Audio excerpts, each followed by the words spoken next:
Hello， 欢迎来到勾勾公好发，我是怡姐，我是敏华。哎，怡姐有没有觉得最近天气变得好冷哦？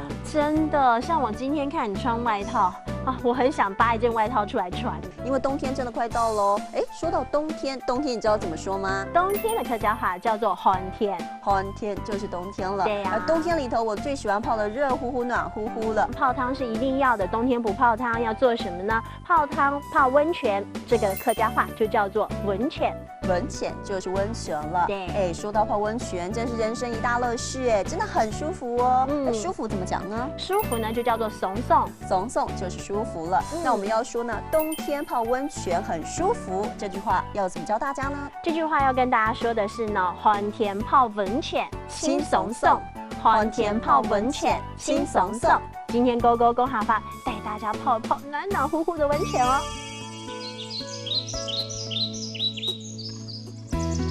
哦，文婷，天气真的好冷哦，这时候泡温泉最好了。对啊，我们赶快去泡吧。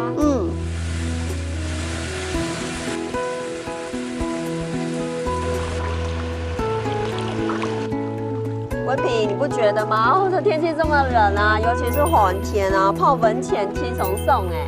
对啊，尤其是在六龟风景区泡温泉，真的很舒服。真的，你看风景好美哦。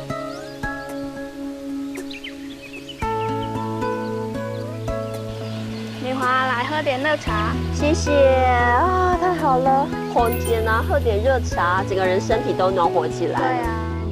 你刚刚有没有看到我到六龟温泉去泡汤，真的超舒服的，而且风景好美哦！哦，我整个人身心放松了，好舒服哦。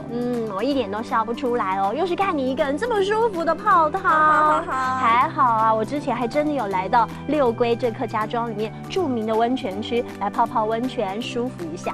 我知道你有带家人去泡汤吗？我有看到。哎，那如果说这个今天就要好好的来教大家这个客家话的单字了。首先要教大家的就是温泉了，温泉要怎么说呢？温泉就叫做温泉，温泉就是温泉了。对。那冬天泡汤很棒哦，冬天要怎么讲呢？客家话里面的冬天就叫做寒天，寒天就是冬天了。那如果说这个泡汤真的很舒服哎，舒服要怎么讲呢？